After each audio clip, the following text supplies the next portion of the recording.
আমার নবীজি দুনিয়া থেকে বিদায় নেওয়ার আগ মুহূর্তে আম্মা জান আয়েশা তার ঘরে তাকে শোয়ায় রেখেছেন। আজান হয়ে গেছে, দেখেন নবীজির কি টান আজানের, নামাজের দিকে কি তার আগ্রহ। আজান যখন দিয়েছেন বেলাল, আজান দেওয়ার সঙ্গে সঙ্গে রাসূল বলছেন, আয়েশা আমার বেলাল তো আজান দিয়ে দিল, নামাজ তো পড়তে হবে, আমি এখন উঠি। হুজরাখানা থেকে তিনি বের হবেন, ওঠার জন্য চেষ্টা করতেছেন কিন্তু পারলেন না। নবীজি উঠতে নেই, পড়ে যেতে নিলেন। আম্মা জান আয়েশা তাকে ধরে ফেললেন আর বললেন, ইয়া রাসূলুল্লাহ আপনি তো একা যেতে পারবেন না মনে হয়। রাসূল বলছেন, আয়েশা রে বুঝতে পেরেছি আমার বুঝি আর জামাতে নামাজ আদায় হবে না, তুমি আমার আবু বকরকে বলে দাও, তোমার আব্বাকে ডেকে বলে দাও, তোমার আব্বা যেন আমার মুসাল্লায় দাঁড়ায়া আমার দায়িত্বটা পালন করে। রাসূল এর মধ্যে আরেকটা ইঙ্গিত বুঝাইয়া দিলেন, আমার মুসাল্লায় যে আবু বকর দাঁড়াবে আমার মৃত্যুর পরে সে আবু বকর আমার রাষ্ট্র চালাবে। যখন সুবহানাল্লাহ। রাসূল নেতৃত্ব তৈরি করেছেন নামাজ বাদে না, নামাজ আগে, নামাজ থেকে নেতৃত্ব তৈরি করেছেন। আমার নবীজি যখন তিনি বলে দিলেন, নবীর মুসাল্লায় যখন সাইয়েদনা আবু বকর দাঁড়ায় গেছেন, সাহাবে কেরামদের মধ্যে কান্নার রোল পড়ে গেছে, সব সাহাবীরা কাঁদতে কাঁদতে বেকরার হয়ে যাচ্ছেন। আমার নবীজি বলছেন, ও আমার আয়েশা আমাকে একটু জানালার কাছে নিয়ে যাও। জানালার কাছে নিয়ে যাওয়া হলো। নবীজি উকি মেরে সাহাবে কেরামদের নামাজের দৃশ্যগুলো যখন দেখছিলেন, সেই সময় নবীজির চোখের কোনা বেয়ে বেয়ে টপ টপ করে পানি পড়ছিল। নবীজি কাঁদতেছিলেন। নবীজির কান্না দেখে আম্মা জান আয়েশা রাসূলকে বলছেন, ইয়া রাসূলুল্লাহ আপনি কেন কাঁদেন? আপনার চোখের পানিতে আমার দারুণ কষ্ট হয়, আপনার তো কান্না করার কথা নয় এখন, আপনার সাহাবীরা নামাজ আদায় করছেন। রাসূল বলছেন, আয়েশা রে আমার সাহাবীরা তো নামাজ আদায় করতেছে আজকে স্বাধীনভাবে। ও আয়েশা তুমি কি জানো এই নামাজ কায়েমের সংগ্রাম করতে গিয়ে আমাকে মক্কার মানুষ ধাক্কা মেরে মক্কা থেকে বের করে দিয়েছে, 3টা বছর জেল খাটতে হয়েছে, তায়েফের মানুষ মারতে মারতে আমাকে রক্তাক্ত করে দিয়েছে। এই নামাজ কায়েমের সংগ্রাম করতে গিয়ে উহুদের ময়দানে দাঁত ভেঙে দিয়েছে। দেখো আয়েশা আমার মুখের দাঁত কিন্তু নাই। খন্দকের পরীক্ষা খনন করতে গিয়া আউযু বিল্লাহি মিনাশ শাইতানির রাজীম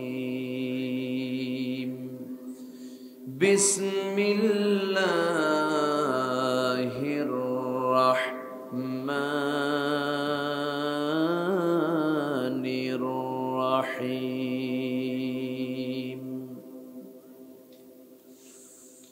فخلف من بعدهم خلف أضاعوا الصلاة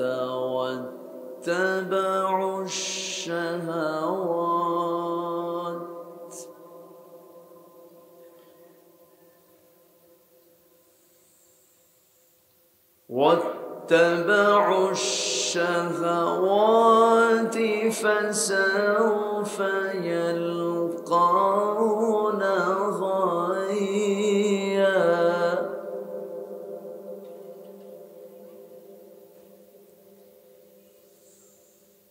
إلا من تاب وآمن وعمل صالحا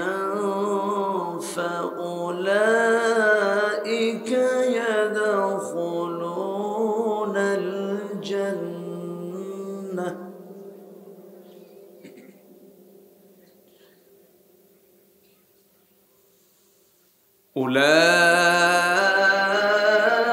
أولئك يدخلون الجنة ولا يظلمون شيئا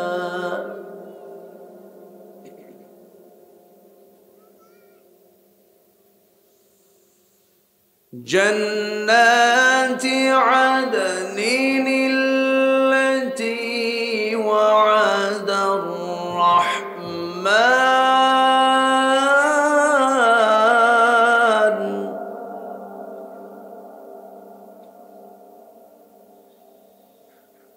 التي وعد الرحمن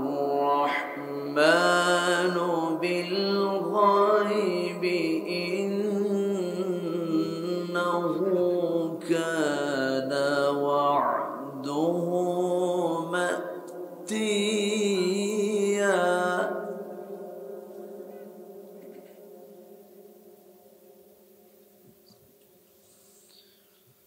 لا يسمعون فيها لغوا إلا سلاما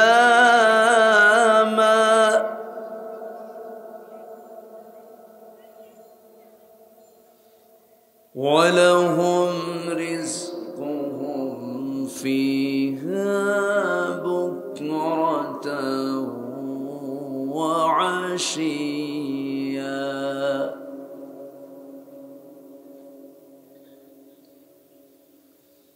الله أكبر بسم الله الرحمن الرحيم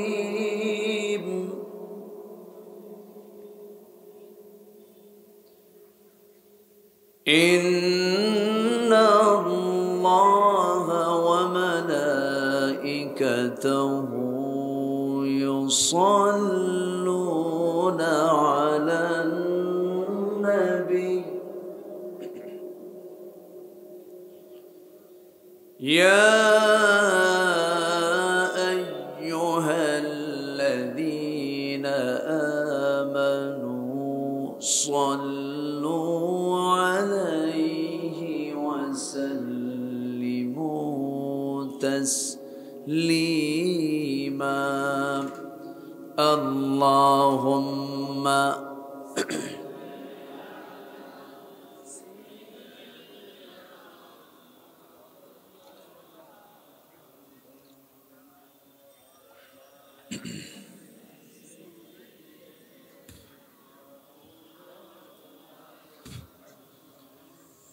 একটু মহব্বত দিয়ে নবীর প্রেমে মাতোয়ারা হয়ে জবান খুলে সবাই বলুন আল্লাহুম্মা সাল্লি আলা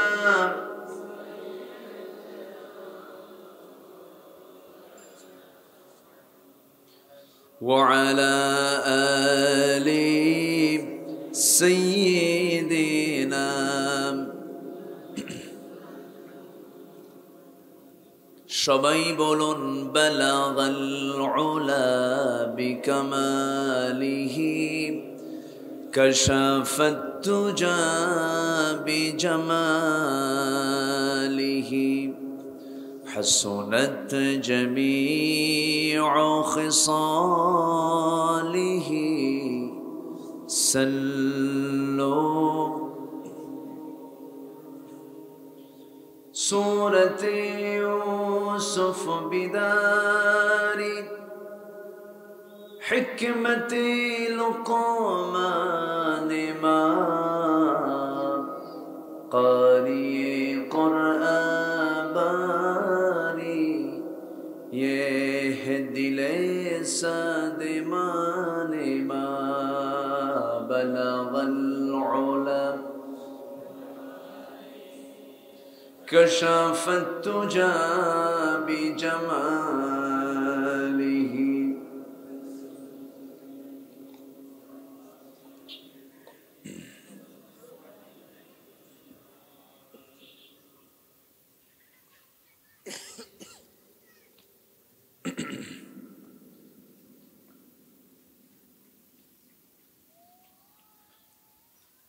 কুমিল্লা অঞ্চলের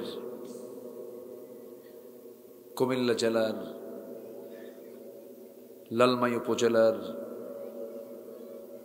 কাপাসতলা উত্তরপাড়া জায়ে মসজিদ এবং যুব সমাজ কর্তৃক আয়োজিত তৃতীয় বার্ষিকী তাফসীরুল কুরআন মাহফিল 2024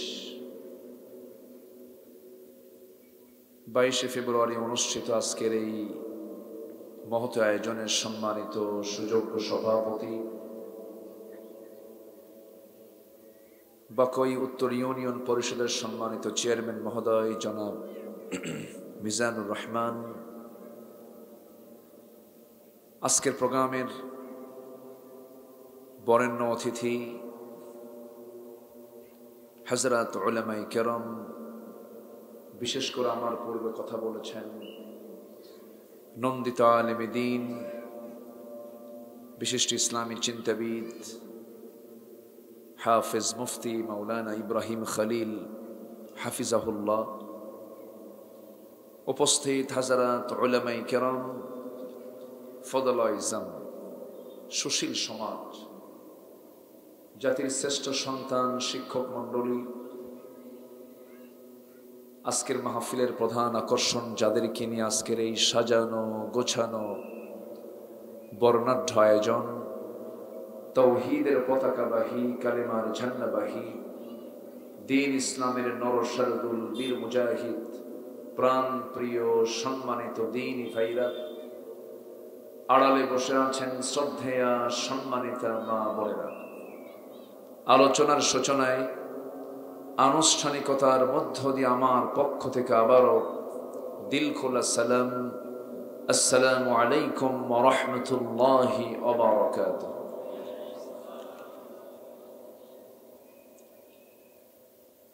সালামের জবাব একটু ভিজা ভিজা মনে হলো। আসসালামু আলাইকুম ওয়া রাহমাতুল্লাহি ওয়া বারাকাতুহু।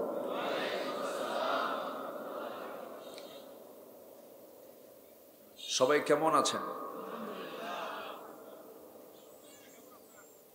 জি, আল্লাহ তাআলা আমাকেও আপনার মতোই রেখেছেন, আলহামদুলিল্লাহ। 24টি ঘন্টার ভিতরে সবচাইতে যেটা বেশি ব্যস্তপূর্ণ সময়, মানুষ যে সময় অন্য কোনো কাজে ব্যস্ত থাকে, বিকেলবেলা মানুষ সাধারণত খেলাধুলা, চিত্ত বিনোদনমূলক অন্য কোনো কাজে বাজারে, হাটে ঘাটে, মাঠে থাকে ব্যস্ত। কিন্তু ঠিক এই সময় আমরা যারা আসতে পেরেছি, কোরআনের টানে যিনি আমাকে আপনাকে আসার বসার তৌফিক দিলেন, সেই মহান জাল্লা শানুহুর দরবারে আমরা সবাই লাখ কোটি সাজুদ শুকর আদায় করি, মুহাব্বাতান জোরালো কণ্ঠে বলছি আলহামদুলিল্লাহ। বক্সটা কি একটু ঘুরে দেওয়া যায় না? একটু কি ঘুরে দেওয়া যায় না? সবাই শুকর আদায় করছি, বলছি আলহামদুলিল্লাহ। চিৎকার মেরে বলছি আল্লাহুম্মা ইন্নী আসআলুকা আল হুদা ওয়াত তুকা ওয়াল আফাফা ওয়াল গিনা। সবাই বলি আল্লাহুম্মা লাকা আসলামতু ওয়া বিকা আমানতু ওয়া আলাইকা তাওয়াক্কালতু ওয়া ইলাইকা আনাবতু ওয়া বিকা খাসামতু। আমরা আল্লাহ তাআলার শুকর আদায় করে নিলাম। আমার কথাটা বোঝে নাই? এই বক্সটা একটু আমার কানের দিকে দেওয়া যায়?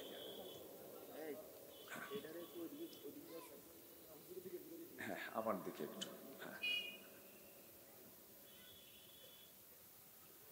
জি হ্যাঁ, এত না, কর্নার করে। হ্যাঁ জি। তো সবাই কেমন আছেন? আমরা আল্লাহ তাআলার শুকর আদায় করে নিলাম। সময় খুবই নাতি দীর্ঘ, আমি খুব বেশি যে লম্বা কথা বলবো তা না। তবে যেখান থেকে আমি আলোচনা শুরু করেছি তেলাওয়াত দিয়ে, সেই তেলাওয়াতকৃত আয়াতগুলোকে সামনে রেখে কিছু কথা আমি বলতে চাচ্ছি। ওয়ামা তাওফীকি ইল্লা বিল্লাহ আলাইহি তাওয়াক্কালতু ওয়া ইলাইহি উনীব। সেই মহান রবের প্রতি পূর্ণ ভরসা রেখে আসুন আমরা সেখান থেকেই শুরু করি। মহান রব্বুল আলামিন এই পৃথিবীতে যেদিন প্রথম মানুষ পাঠিয়েছেন, খালি হাতে না কিতাব হাতে? কেন? আল্লাহ তাআলা আদমকে যখন পাঠাইছেন, তার হাতে কিতাব ছিল কি ছিল না? আল্লাহ তাআলা তাকে কিতাব দিয়েছেন। আলহামদুলিল্লাহ বলেন। পৃথিবীর প্রথম মানুষটা ছিলেন শুধু জ্ঞানী না মহাজ্ঞানী? মহাজ্ঞানী।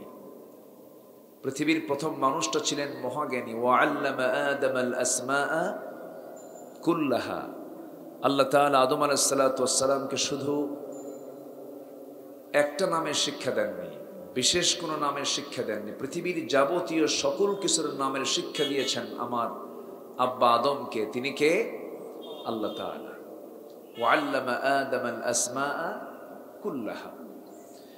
সে আদম থেকে শুরু করে নিয়ে আমার রাসূল পর্যন্ত যত পয়গম্বর পৃথিবীতে এসেছেন, সমস্ত পয়গম্বররা ছিলেন কিতাব ছাড়া না কিতাবওয়ালা? বলেন, কিতাব ছাড়া না কিতাবওয়ালা? কিতাবওয়ালা। বান্দার দায়িত্ব হলো কিতাবকে সাথে নিয়ে এসে চলবে। যখনই বান্দা আমার আল্লাহর গাইডলাইন থেকে, যখনই বান্দা আমার আল্লাহর নির্দিষ্ট যে জীবন পদ্ধতি, জীবন বিধান, যে দিন তিনি দিয়েছেন, এই দিন থেকে যখনই বান্দা সরে যাবে, তখনই তাকে শয়তান ছো মেরে তার ঈমানটা নিয়ে চলে যাবে। এই জন্য আল্লাহ তাআলা কোন পয়গম্বরকে কিতাব ছাড়া পাঠাননি, সব নবী ছিলেন কিতাবওয়ালা। তো সেই গতানুগতিকভাবে আমার নবীর উপরেও আল্লাহ তাআলা মহাগ্রন্থ, সর্বশেষ এবং সর্বশ্রেষ্ঠ কিতাব দিয়েছেন। সেই কিতাবের নাম কি? একটু জোরে বলুন, সেই কিতাবের নাম কি? আল কোরআন। কোরআন তো আল্লাহর পক্ষ থেকে নাজিল হওয়া কিতাব, এতে কোনো সন্দেহ আছে বলেন তো? সন্দেহ নেই। শুধু কোরআন কেন্দ্রিক যদি কথা বলতে যাই, ঘন্টার পর ঘন্টা লেগে যাবে। শুধু এতটুকু বলি, আকাশ যিনি বানিয়েছেন, এই আকাশটা কি এলোমেলো মনে হয় না সাজানো মনে হয়? যিনি সূর্য আকাশে সেট করেছেন, এটি কি দুর্বল মনে হয় না মজবুত মনে হয়? যিনি আকাশে চাঁদ সেট করেছেন, এটি কি অগোছালো মনে হয় না গোছালো মনে হয়? গোছালো। গোছালো, সাজানো, মজবুত আল্লাহর সৃষ্টি। যে আল্লাহ আকাশ সাজিয়েছেন, যে আল্লাহ জমিনকে সাজিয়েছেন, যে আল্লাহ 7 সমুদ্র সাজিয়েছেন, যে আল্লাহ আমাকে বানিয়েছেন, আমার মাথা থেকে শুরু করে পা পর্যন্ত সৃষ্টির কোথাও কি কোনো খুঁত আছে? নিখুঁত করে যা যেখানে দরকার তাই দিয়েছেন। সে আল্লাহর পক্ষ থেকে নাজিল হয়েছে এই কিতাব। এটা কি অগোছালো মনে হয়? এটাও গোছালো। গোছালো এবং সাজানো। কেমন করে দেখেন, শুধু একটা এক্সাম্পল আমি দেব। আমরা সবাই, ম্যাক্সিমাম যারা মুসলমান, তারা তো এগুলো জানবার কোথায়। কোরআনে কারীমের সবচেয়ে বড় সূরার নাম কি বলেন তো? সূরাতুল বাকারা। সবচাইতে ছোট সূরার নাম কি? সূরাতুল কাউসার। দেখেন সূরাতুল বাকারাটা আল্লাহ তাআলা সাজিয়েছেন কেমন করে, শুধু একটা এক্সাম্পল আমি দেব। 286টা আয়াত সম্বলিত সূরাতুল বাকারা। আয়াত সংখ্যা কত? 286। এর অর্ধেক কত বলেন তো? 286-এর অর্ধেক কত? 143। মনে মনে ভাবতেছেন, হুজুর শুনতে আসলাম ওয়াজ, আপনি অঙ্ক শিখেন কেন? এরকম চিন্তা করতেছেন না তো? এবার 143। কোরআন যে সাজানো, প্রত্যেকটা আয়াত যে আল্লাহ তাআলা পরিকল্পিতভাবে সাজিয়েছেন, জাস্ট একটা নমুনা দেওয়ার জন্য আমি বলতেছি। দেখেন 143 নম্বর আয়াত আল্লাহ তাআলা কি বলছেন। আল্লাহ রাব্বুল আলামিন বলেন, وَكَذَلِكَ جَعَلْنَاكُمْ أُمَّةً وَسَطًا لِتَكُونُوا شُهَدَاءَ عَلَى النَّاسِ وَيَكُونَ الرَّسُولُ عَلَيْكُمْ شَهِيدًا। আমি এমনই করে তোমাদেরকে মধ্যম জাতি করে দুনিয়াতে পাঠিয়ে দিয়েছি। আমরা জাতি হিসাবে প্রথম নয়, শেষও নয়। আমরা জাতি হিসেবে মধ্যম জাতি। কে বলেছেন? এবং আল্লাহ তাআলা আয়াতটাও সেট করেছেন, শেষেও নয় প্রথমেও নয়, শেষ সেট করেছেন কোথায়? ঠিক মাঝখানে মধ্যমে সেট করেছেন। আল্লাহ রাব্বুল আলামিন অর্থের সাথে সঙ্গতি রেখে প্রত্যেকটা আয়াত, প্রত্যেকটা বাক্য, প্রত্যেকটা শব্দ, প্রত্যেকটা অক্ষর পর্যন্ত সব সাজিয়ে গুছিয়ে কোরআনটাকে সেট করেছেন। ইন্নী রাআইতু আহাদা আশারা কাওকাবাও ওয়াশ-শামসা ওয়াল-কামারা রাআইতুহুম লি সাজিদিন। ইউসুফ আলাইহিস সালাতু ওয়াস সালাম স্বপ্নের মধ্যে দেখতে পেলেন, তার পিতাকে বলছেন, ও আমার পিতা, আমি ওর স্বপ্নের মধ্যে দেখতে পেলাম 11টা নক্ষত্র। কয়টা নক্ষত্র বলেন? 11টা নক্ষত্র। ইন্নী রাআইতু আহাদা আশারা কাওকাবা, এই বাক্যটা লিখতে এর মধ্যে নক্তার সংখ্যাও 11টা। জোরে বলি সুবহানাল্লাহ। এরকম করে সংখ্যা তথ্যের এক অপূর্ব সমন্বয় রেখে কোরআনের মতো কোরআন রচনা করা পৃথিবীর কোনো মানুষের পক্ষে সম্ভব না। জোরে বলেন সুবহানাল্লাহ। এরপরে কোরআন গতানুগতিক শুধু ধর্মীয় কিতাব বললে ভুল হবে। এর মধ্যে ভূগোল আছে, জিওগ্রাফি আছে, এর মধ্যে নভমণ্ডল নিয়ে কথা আছে, সমুদ্র নিয়ে কথা আছে, ফিজিক্স আছে, কেমিস্ট্রি আছে, ম্যাথ আছে, বায়োলজি আছে, পলিটিক্স আছে। এমন কোন জিনিস নাই, এমন কোন দিক নাই, বিভাগ নাই যার মধ্যে বাদ পড়েছে। জোরে বলেন সুবহানাল্লাহ। সেই কালামে হাকিম থেকে এই সামান্য সময়ে আমি জাস্ট একটা বলা চলে যে একটা দরিয়ার ভিতর থেকে এক ফোঁটা পানি তোলার মতো বিশাল আলোচনা আল্লাহর কালামের। তো সূরা মারিয়াম থেকে আমি 2-3টা আয়াত আমি তেলাওয়াত করেছি। কোরআনে কারিমে আল্লাহ তাআলা একাধিক পুরুষের নামে সূরা নাজিল করেছেন, পুরুষের নাম এসেছে। কিন্তু কোরআনে কারিমে শুধু একমাত্র একজন নারীর নাম কোরআনে উল্লেখ আছে। তিনি কে? মারিয়াম। শুধু তার নাম না, তার বাবার নামটাও আছে। তার বাবা হচ্ছেন ইমরান। সূরা আলী ইমরান। তার বাপ এক সূরা দখল করছে, বেটি আরেক সূরা দখল করছে। তাহলে সম্মান কি তাদের কম? আসতে বলে, সম্মান কি তাদের কম? বিশাল সম্মান। সম্মানিত ভাইয়েরা, মারিয়াম তার জীবন থেকে আমার আলোচনার উদ্দেশ্য নয়। সূরা মারিয়ামের 58 এবং 59 নম্বর আয়াত, এই দুটো আয়াতকে যদি কোনো বান্দা ফলো করে, আল্লাহ তাআলা নিজ হাতে ওই বান্দাকে জান্নাত তুলে দিবেন। জোরে বলি সুবহানাল্লাহ। আমরা যত কিছুই করি না কেন, একটা লক্ষ্য থাকে না?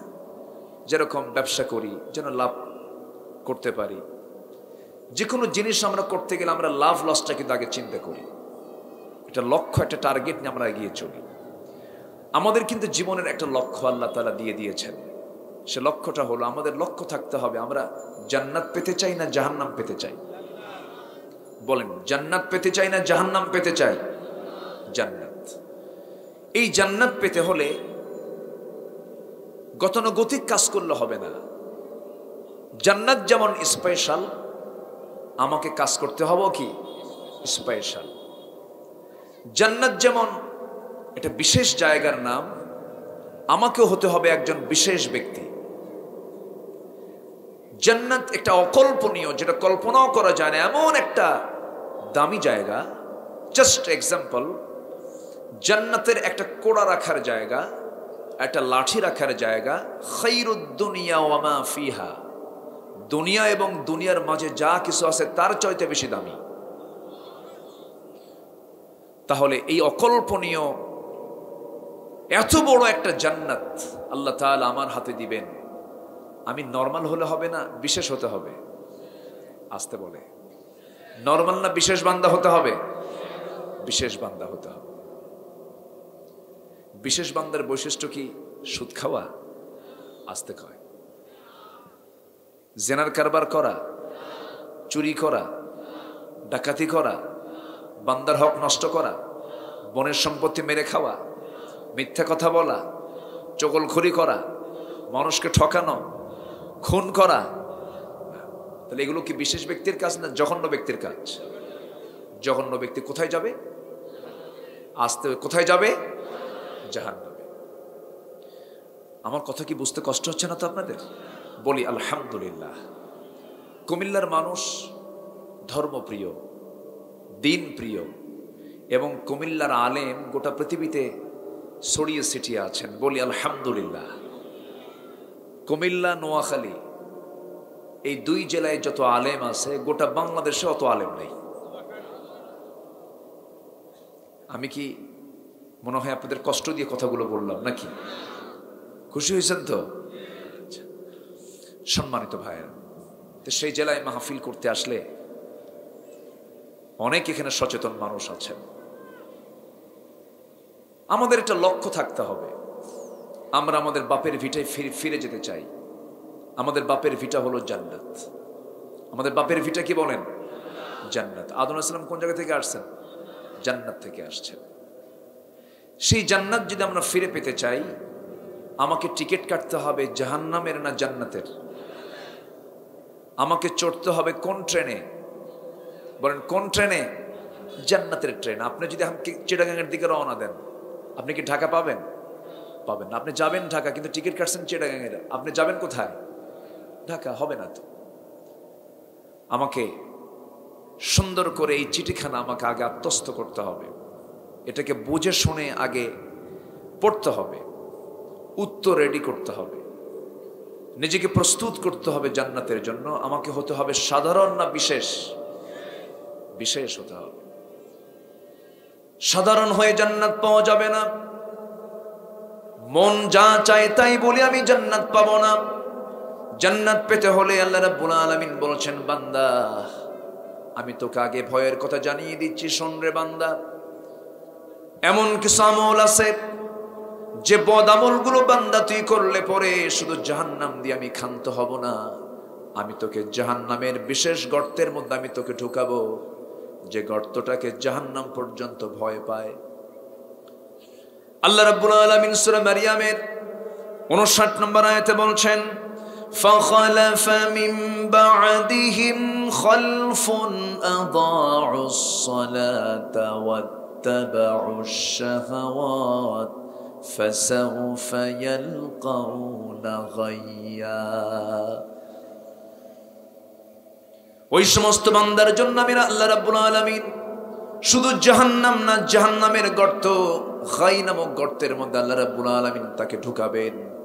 যে সমস্ত বান্দাগুলো দুনিয়ার জিন্দেগিতে দুইটা কাজ করে এসেছে, দুইটা নোংরা কাজ করে এসেছে। এক নাম্বার হলো যে বান্দা এই দুনিয়ার জিন্দেগিতে নামাজকে নষ্ট করেছে। এক নাম্বার কি নষ্ট করেছে? নামাজ নষ্ট। এখানে তাফসীর আসছে দুরকম অর্থ। একটা হলো যারা নামাজ পড়ে কিন্তু তাদের নামাজটা নষ্ট হয়ে যায়, এক। আরেকটা হলো যারা নামাজে হাজিরই হয় না। আমার দেশে এই মুহূর্তে মসজিদ বেশি না মুসল্লি বেশি? বলেন। মসজিদই বেশি, মুসল্লি কিন্তু নাই। আমার বন্ধুগণ, অথচ 18 কোটি মুসলমানের দেশ বাংলাদেশ। ফজরের সময় যদি মসজিদে খবর না হয়, দেখা যায় মাঝাম ফজর নামাজের সময় একজন হলেন ইমাম, নাম্বার 2 হলো মুয়াজ্জিন, নাম্বার 3 হলো খাদেম। এছাড়া কোনো মুসল্লি নাই। আমার ভাইরা, জান্নাতে যাওয়ার ন্যূনতম যোগ্যতা হলো যে বান্দার ভিতরে নামাজ থাকবে না সেই বান্দা জান্নাত পাবে না। সেই নামাজের খবর বান্দার মধ্যে নাই, সেই বান্দা খোঁজে, আল্লাহ আমার তুমি জান্নাত দাও। আমার বন্ধুগণ, সবচাইতে বড় অপরাধ আল্লাহর কাছে যে ব্যক্তি নামাজটা ছেড়ে দেয়। জাহান্নামীদেরকে প্রশ্ন করা হবে, মা সালাকাকুম ফি সাকার ক্বালু লাম নাকু মিনাল মুসাল্লিন ওয়া লাম নাকু নুতঈমুল মিসকিন ওয়া কুন্না নাখুদু মা'আল খায়িদিন وَكُنَّا نُكَذِّبُ بِيَوْمِ الدِّينِ حَتَّى حتى أتانا اليقين فما تنفعهم شفاعة الشافعين জোরে বলুন আল্লাহু আকবার। ও জাহান্নামীরা, আজকে তোমরা জাহান্নামে কেন? জাহান্নামীরা বলবে, এই দুনিয়াতে আমরা 4টা কাজ করে আসি নাই। আজান শুনেছি, 1 নম্বরে আজান শুনেছি, কিন্তু নামাজে যাই নাই। এই জন্য আজকে আমরা সাকার নামক দোজখের মধ্যে আজকে আমরা ঢুকে আছি। আমার বন্ধুগণ, নামাজটা সবচাইতে বড়, আল্লাহর বড় হকের মধ্যে 1 নম্বর হক হচ্ছে নামাজ। আল্লাহ বান্দার উপরে সবচাইতে বেশি রাগ করেন সেই সময় যখন বান্দা কি আদায় না করে, কি আদায় না করে, নামাজ আদায় না করে। সেই মিটিংয়ে যাওয়া হারাম, সেই জনসভায় যাওয়া হারাম, যে জনসভায় নামাজের কর্মসূচি নাই সেই নেতৃত্ব মানা যাবে না, সেই নেতার নেতৃত্ব কখনো গ্রহণ করা যাবে না। যে নেতৃত্বে নামাজ নাই, যে নেতৃত্বে তোমার হাতে মদের বোতল তুলে দেয়, নারী তুলে দেয়, অনিয়ম দুর্নীতি করার জন্য তোমাকে প্ররোচিত করে, তোমাকে ইয়াবা তুলে দেয়, তোমাকে চরিত্রহীন বানায় ফেলে, ওই সমস্ত নেতৃত্বের মুখে আমরা জুতা মারি, ধুতু মারি। কারণ যে নেতৃত্ব আমাকে জাহান্নামে নিয়ে যাবে সেই নেতৃত্ব মানা যাবে না। সেই নেতৃত্ব মানব যে নেতৃত্ব হাসরের ময়দান পর্যন্ত আমার উপকারে আসবে। সেই নেতৃত্ব হচ্ছেন, সেই নেতা হচ্ছেন মুহাম্মদুর রাসূলুল্লাহ। মুহাম্মদুর রাসূলুল্লাহ তিনি কি শুধু আমাদের নবী? শুধু নবী নন, তিনি আমাদের আদর্শের অনুপ্রেরণা। রাসূলকে শুধু টুপিতে মানবো, দাড়িতে মানবো, জুব্বায় মানবো, সুরমাতে মানবো, মিষ্টি খাওয়াতে মানবো, কিন্তু রাসূলকে মানবো না রাষ্ট্র পরিচালনায়, রাসূলকে মানবো না নেতৃত্বের পরিচালনায়, রাসূলকে মানবো না, রাসূলের সেই সুন্নতকে আমরা ইনকার করব। মিষ্টি খাওয়া সুন্নাত, দাঁত ভাঙ্গাও সুন্নাত, কোমর ভাঙ্গাও সুন্নাত, ঠিক কিনা? রাসূলকে মানতে হবে এক জায়গায় না সব জায়গায়? এক জায়গায় না সব জায়গায়? সব জায়গায়। আমরা সবাই জানি রাসূলের নামটা আমরা নেই, রাসূলে পাক সাল্লাল্লাহু, নবী করিম সাল্লাল্লাহু, মুহাম্মদ সাল্লাল্লাহু, কিন্তু তিনি কি একজন রাষ্ট্রনায়ক ছিলেন না? আমরা অনেকে আছি রাসূলকে রাষ্ট্রনায়ক হিসেবে মানতে চাই না, আছে কিন্তু। তিনি যে সমরনায়ক ছিলেন অনেকে এটা মানতে চাই না।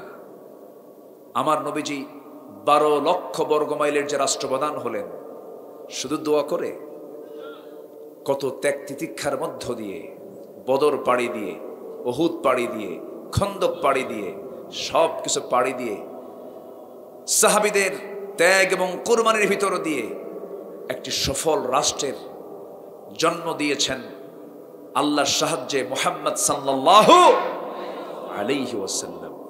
রাসূলকে সেইভাবে সব জায়গায় মানতে হবে, নচেত সেই দিন প্রতারকের মামলা খেতে হবে কার আদালতে? প্রতারকের মামলা খেতে হবে কার আদালতে? আল্লাহর আদালতে। সম্মানিত ভাইয়েরা, তাহলে সেই জাহান্নামের গর্তের মধ্যে যাওয়ার কারণ হচ্ছে দুটো। একটা হচ্ছে নামাজকে ছেড়ে দেওয়া। নামাজকে আমরা কেউ ছাড়বো?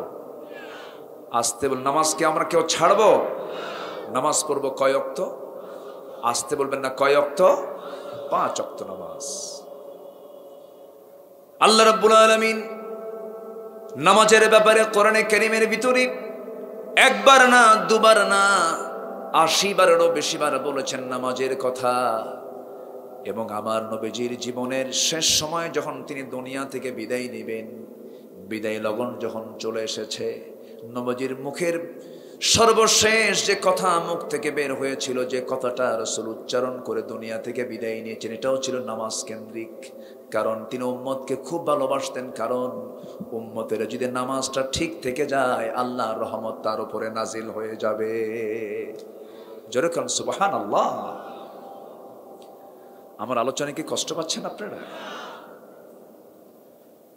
আমার বন্ধুগণ, একটু কান লাগাবেন, মনোযোগ দিয়ে শুনবেন। জান্নাত তো আমরা পেতে চাই, কিন্তু জাহান্নামের কাজগুলো বাদ না দিলে আমি জান্নাত পাবো কেমনে? জাহান্নামের কাজগুলো তো বাদ দিতে হবে। 1 নাম্বার, নামাজ নষ্ট করলে পরে সে বান্দা জাহান্নামের উপযুক্ত হয়ে যায়।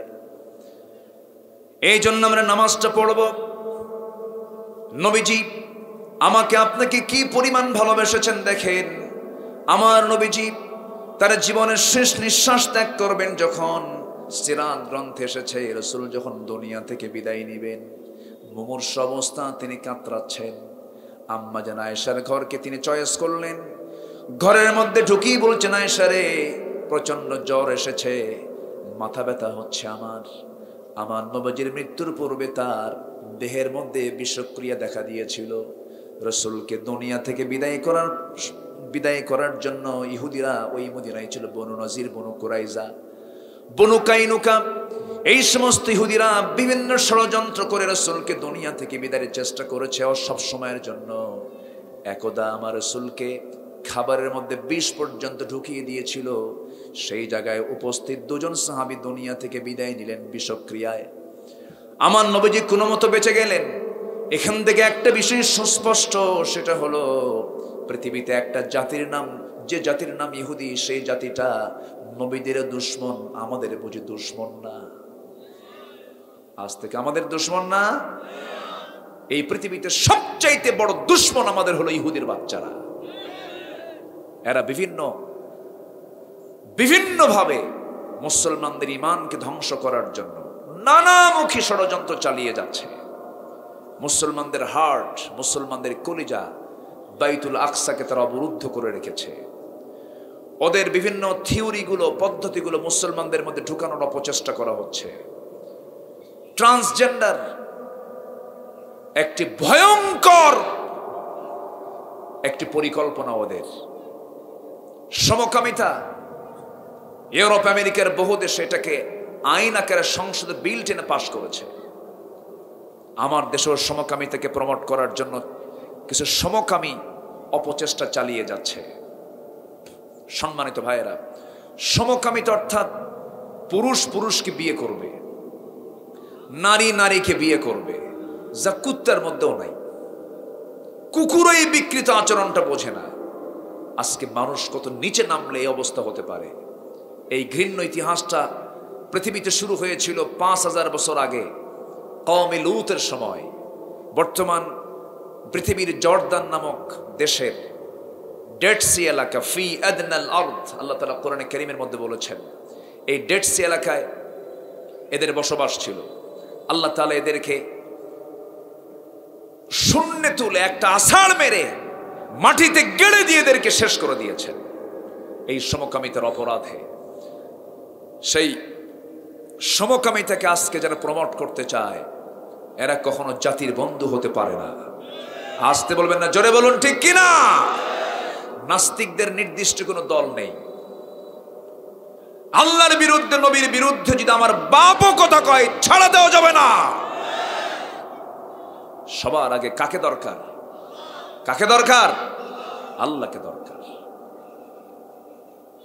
সম্মানিত ভাইয়েরা, সম্মানিত বন্ধুগণ, আবার ওইদিকে ব্রিটেনের প্রধানমন্ত্রী ঋষি সুনাক তিনি বলেছেন, এই ব্যাপারে বলেছেন, সমকামিতার ব্যাপারে। খ্রিস্টান লোকটা ভারতীয় বংশোদ্ভূত। A man is a man, a woman is a woman, that's just a common sense. উনি বলেছেন একটা পুরুষ একটা পুরুষ, একটা নারী একটা নারী। এটা বোঝার জন্য আর বুদ্ধিজীবী হওয়া লাগে না, এটা কমন সেন্সই যথেষ্ট। আজকে মানুষ বিকৃত রুচির হয়ে গেছে। এর মূল কারণ হলো মানবতা মানুষের ভিতর থেকে হারিয়ে যাওয়ার পথে।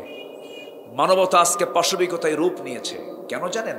মূল কারণ হলো মূল শিক্ষা থেকে মানুষ আজকে বঞ্চিত। ঠিক কিনা বলেন? মূল শিক্ষা থেকে বঞ্চিত। আমরা প্রথম যে অপরাধ, নামাজকে নষ্ট করে নামাজ আমরা আদায় করব, জোরে বলি ইনশাআল্লাহ। নামাজ কায়েমের সংগ্রাম করব, জোরে বলি ইনশাআল্লাহ। জি জি জি, সময় তো খুব কম। জি, সব দিক থেকেই। আজান কয়টায়? 55 আজান। আমাকে আর একটু সময় দেবেন না আপনারা ইনশাআল্লাহ? জোরে বলি ইনশাআল্লাহ। আমার নবীজি নামাজের ব্যাপারে এত গুরুত্ব দিয়েছেন। রাসূল যখন মারা যাবেন, মারা যাওয়ার ঠিক আগ মুহূর্তে আম্মা জান আয়েশা সিদ্দিকার ঘরে তিনি ঢুকলেন। প্রচন্ড জ্বর এবং মাথা ব্যথা। উঠতেছে কেন লোকগুলো? কি সমস্যা কি? এই ধমক দিয়েন না, ধমক দিয়েন না। একটু বসেন, একটু বসেন। মাহফিলের সৌন্দর্য আছে না বলেন তো? এই মাহফিলের ফুল হচ্ছে না আপনি, এই মাহফিলের ফুল কে? আপনি। একটু মেহেরবানি করে বসুন। তবে একজন ভাই একটু ধমক দিয়েছেন, ওই ধমকের সুরে কথা বলা যাবে না। একটু বসেন, একটু বসেন, একটু সবর ধরি আমরা। কত সময় কত দিকে চলে যায়। যদি মন বলে যে মাহফিলে বসতে মন চাচ্ছে না, ভাবতে হবে কিনা ওয়াসওয়াসা দেওয়ার জন্য শয়তান থাকতে পারে কিনা বলেন? থাকতে পারে। একটু বসেন, একটু সবর ধরে। যে একটু অন্ধকার হয়ে গেছে, একটু লাইট থাকলে ভালো হতো। যাই হোক, আমার নবীজি দুনিয়া থেকে বিদায় নেওয়ার আগ মুহূর্তে আম্মা জান আয়েশা তার ঘরে তাকে শোয়ায় রেখেছেন। আজান হয়ে গেছে। দেখেন নবীজির কি টান আজানের, নামাজের দিকে কি তার আগ্রহ।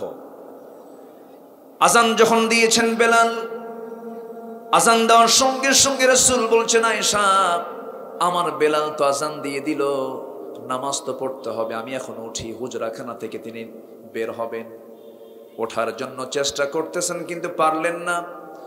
নবীজি উঠতে নেই, পড়ে যেতে নিলেন। আম্মা জান আয়েশা তাকে ধরে ফেললেন আর বললেন, ইয়া রাসূলুল্লাহ আপনি তো একা যেতে পারবেন না মনে হয়। রাসূল বলছেন, আয়েশা রে, বুঝতে পেরেছি আমার বুঝি আর জামাতে নামাজ আদায় হবে না। তুমি আমার আবু বকরকে বলে দাও, তোমার আব্বাকে ডেকে বলে দাও, তোমার আব্বা যেন আমার মুসাল্লায় দাঁড়ায়া আমার দায়িত্বটা পালন করে। রাসূল এর মধ্যে আরেকটা ইঙ্গিত বুঝায় দিলেন, আমার মুসাল্লায় যে আবু বকর দাঁড়াবে, আমার মৃত্যুর পরে সে আবু বকর আমার রাষ্ট্র চালাবে। যেরকম সুবহানাল্লাহ। রাসূল নেতৃত্ব তৈরি করেছেন নামাজ বাদে না, নামাজ আগে। নামাজ থেকে নেতৃত্ব তৈরি করেছেন।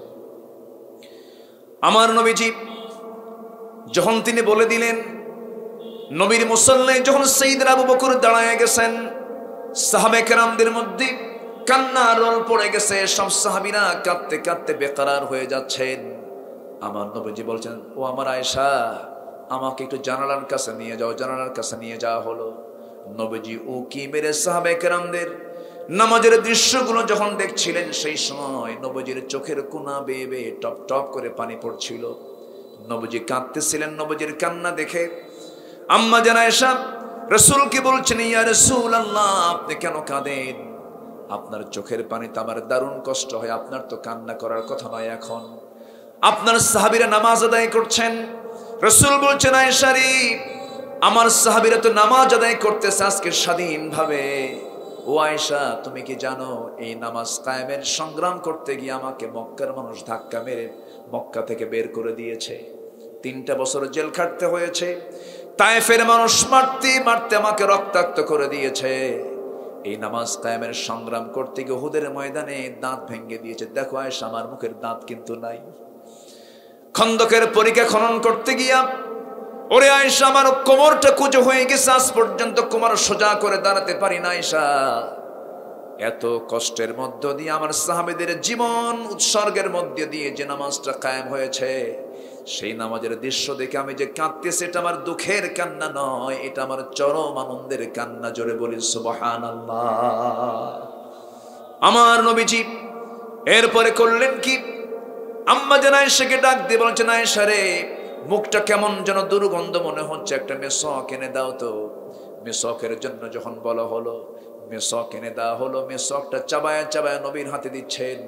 নবীর হাতে দিয়ে বলছেন, ইয়া রাসূলুল্লাহ আপনি মেসওয়াক করুন। নবীজি আমার মেসওয়াক করলেন। মেসওয়াক সম্পূর্ণ করে আমার নবীজি বলছেন, ও আয়েশা আমার কলিজার টুকরা ফাতিমা কোথায় গেল দেখো তো। ফাতিমার সামনে দাঁড়ানো। নবীজি কেঁদে কেঁদে বলছেন, আয়েশা কান্দিস না রে, আমার কাছে চলে আয়। বুখারীর বর্ণনা, আমার নবীজি কানের মধ্যে মুখ ঢুকায় দিয়ে বলছেন, আয়েশা আমার কলিজার টুকরা ফাতিমাকে থামতে বলো। ফাতিমার কানে কানে তিনি মুখ ঢুকায় বলছেন, ফাতিমা কান্না করার দরকার নাই, আমি দুনিয়া থেকে বিদায় হব, তারপর তুমিও দুনিয়া থেকে বিদায় হয়ে যাবে। ফাতিমার মুখটা হাস্যোজ্জ্বল হয়ে গেল। হারে, আমার আব্বা আমাকে সান্ত্বনা দিলেন। মৃত্যুর কথা শুনলে মানুষ ভয় পায়, কিন্তু ফাতিমা তিনি আনন্দ পেলেন। জোরে কান সুবহানাল্লাহ। ইমানদার ব্যক্তির মৃত্যুটা হলো আনন্দের ব্যাপার। ইমানদার ব্যক্তির মৃত্যু হচ্ছে চরম আনন্দের ব্যাপার। কারণ মৃত্যুবরণ না হওয়া পর্যন্ত ওই বান্দার সঙ্গে সরাসরি সাক্ষাৎ হবে না। কার? আল্লাহর সাক্ষাৎ হবে না। আমার নবীজি এবার বললেন, ফাতিমা তুমি চলে যাও। ফাতিমাকে বিদায় দিলেন। দরজার কাছে যখন চলে গেলেন, দরজা খুলতে নিয়ে দেখেন কি যেন সামনে বড় কে যেন দাঁড়ায় আছে, ভয়ঙ্কর তার চেহারা। আস্তে করে দরজা লাগায় দিলেন। রাসূল বলছেন, ফাতিমা ভয় কার জন্য দরজা লাগাও? বুঝতে পেরেছি মালাকুল মউত আমার দরগড়ায় হাজির হয়ে গেছে। আমার জানাজা, আমার জান কবজ হয়ে যাবে। যে কোনো মুহূর্তে আমি দুনিয়া থেকে বিদায় নেব। ও আয়েশা, ও ফাতিমা, দরজা লাগায় কোনো লাভ হবে না, মালাকুল মউত চলে আসবে। দরজা খুলে রাখা হলো। নবীর কাছে চলে আসলেন, সালাম দিয়ে বলছেন, ইয়া রাসূলুল্লাহ, পৃথিবীর শুরু থেকে আজ পর্যন্ত বহু প্রাণীর জান কবজ করেছি, বহু মানুষের জান কবজ করেছি। আজকে আপনার জান কবজ করতে আসছে, যদি কোনো বেয়াদবি হয়ে যায় আপনি আমারে মাফ করে দিয়েন। এই কথা বলে নবীর বুকের উপরে হাতটা রাখলেন। রাসূল হাতটা সরায় দিয়ে বলছেন, ও মালাকুল মউত, আমার কাছে মনে হচ্ছে যেন তোমার হাতটা রাখো নাই, যেন মনে হলো উহুদ পাহাড়, আসমান জমিন সব যেন তুমি আমার বুকে চাপায়া দিয়েছো। এই যদি হয় মৃত্যুর যন্ত্রণা, এই যদি হয় মৃত্যুর কষ্ট, সব যন্ত্রণা সব কষ্টগুলো আমাকে দিয়ে দাও। কিন্তু মৃত্যুর সময় আমার উম্মতের এত কষ্ট হবে, আমি তার দ্বীনের নবী মুহাম্মদ হয়ে সইতে পারবো না। আমার নবীজি মরার সময় আমাকে স্মরণ করে চলে গেছেন। সারা জীবন এই দুনিয়াতে আমার জন্য কেঁদেছেন, কবরেও তিনি আমার জন্য কাঁদতেছেন। আমার জন্য তিনি একমাত্র আল্লাহর দরবারে প্রার্থনা করছেন। কাল হাসরের ময়দানে সবাই বলবেন নাফসি নাফসি, আমার নবীজি বলবেন উম্মতি উম্মতি। সেই নবীজি দুনিয়া থেকে বিদায় নেবেন। আস্তে করে আম্মা জান আয়েশার তিনি উরুতে মাথা রেখে শুয়েছিলেন। এমন সময় বলছেন, ও আয়েশা, আমার তো মৃত্যু হয়ে যেতেছে, আমি মরে যাচ্ছি। আমার উম্মতকে জানায় দিবা, আমার উম্মতরা যেন কখনো 5 ওয়াক্ত নামাজ যেন কখনো না ছেড়ে দেয়। জোরে কান সুবহানাল্লাহ। আজকের থেকে জীবনে কেউ 5 ওয়াক্ত নামাজ ছাড়বো না। কারা কারা একটু হাত তুলে দেখান দেখি। জোরে বলি ইয়া আল্লাহ, আরো জোরে ইয়া আল্লাহ। আমাদেরকে 5 ওয়াক্ত সালাত আদায় করার তৌফিক তুমি আল্লাহ দিয়া দাও। জোরে বলি আমিন, আরো জোরে আমিন, আরো জোরে আমিন। হাত নামান। কষ্ট পেলেন না? আমি খুব বিপদে ফেলে দিলাম? নামাজ পড়লে কে খুশি হবেন?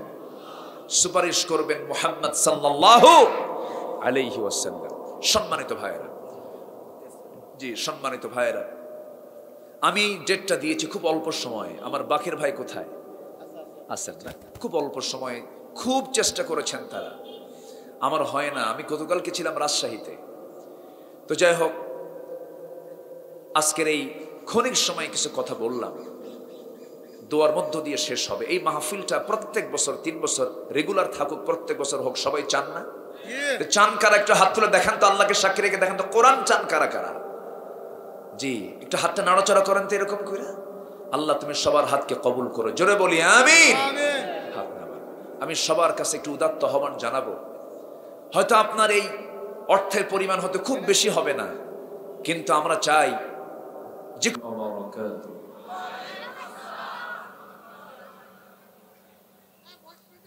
إن الحمد لله الأكرم الذي خلق الإنسان وكرمه وعلمه من البيان ما لم يعلم فسبحان الذي لا يحصى امتنانه باللسان ولا بالقلم نشهد أن لا إله إلا الله وحده لا شريك له ونشهد أن سيدنا وحبيبنا ومولانا محمد محمدا عبده ورسوله الذي أرسله بالحق بشيرا ونذيرا وداعيا إلى الله بإذنه وسراجا منيرا فقد قال الله تعالى في كلامه المجيد وفرقانه الحميد أعوذ بالله من الشيطان الرجيم بسم الله الرحمن الرحيم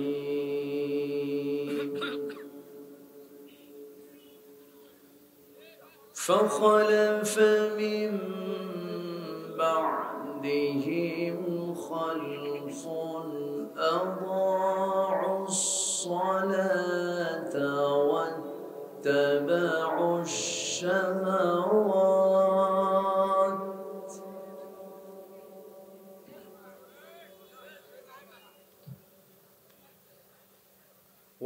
واتبعوا الشهوات فسوف يلقون غيا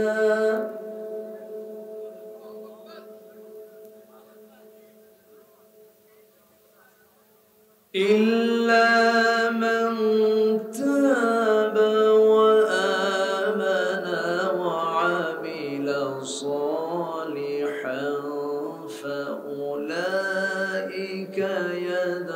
يدخلون الجنة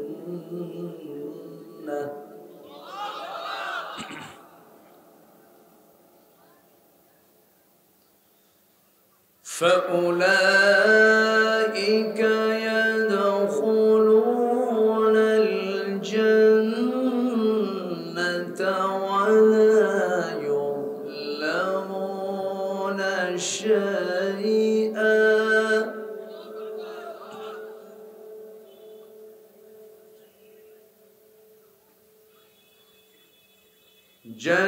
جنات عدن التي وعد الرحمن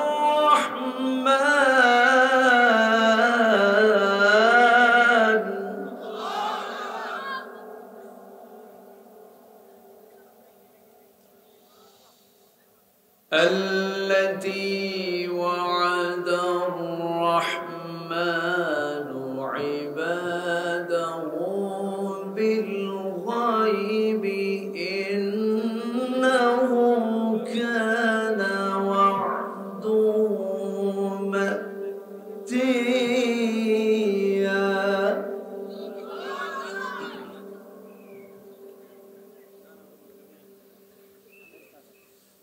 لا يسمعون فيها لغوا إلا سلاما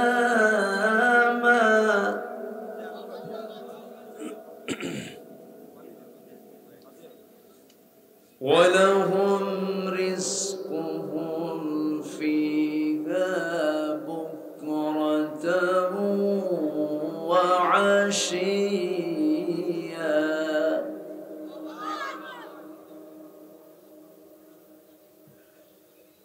الله أكبر بسم الله الرحمن الرحيم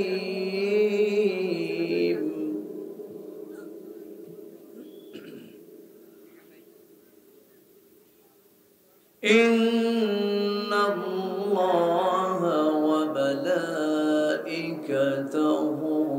يصلون على النبي يا أيها الذين آمنوا صلوا عليه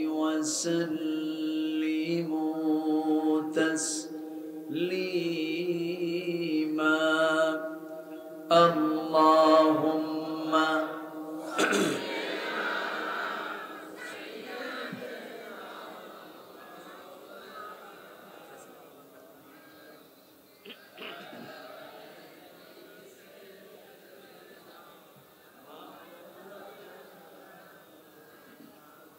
একটু মহব্বত দিয়ে নবীর প্রেমে মাতোয়ারা হয়ে জবান খুলে সবাই বলুন আল্লাহুম্মা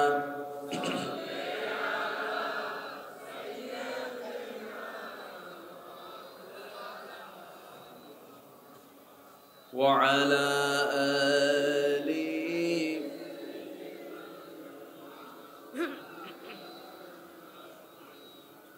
সবাই বলুন বালাগাল উলা বিকামালিহি কাশাফাত তুজা বিজামালিহি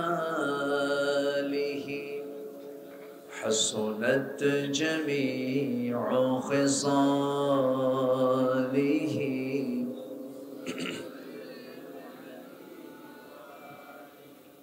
সিরাজুল মিল্লাত তুমহি ফখরে দো আলম দিলবারে মৌলা হো শরীফুল আম্বিয়া নসখা কুল আদিয়ান দিগর হো বলগল উলা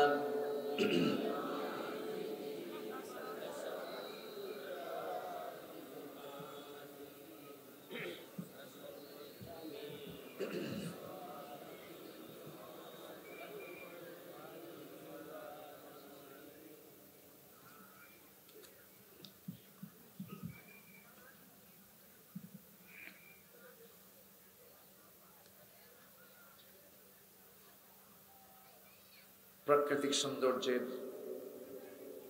অপরূপ নীলাভূমি নোয়াখালী জেলার কোম্পানীগঞ্জ উপজেলার চরখালী নতুন মসজিদ নুরানি হাফিজিয়া মাদ্রাসা মাহফিল ইন্তেজামে কমিটি কর্তৃক আয়োজিত ১৬তম তাফসীরুল কুরআন মাহফিল ২০২৪ 22 ফেব্রুয়ারিতে অনুষ্ঠিত আজকের এই মহৎ আয়োজনের সম্মানিত সুযোগ্য সভাপতি আমেরিকান প্রবাসী ইসলাম দরদি ব্যক্তিত্ব জনাব ইসহাক মানিক সাহিব, আজকের মাহফিলের প্রধান মেহমান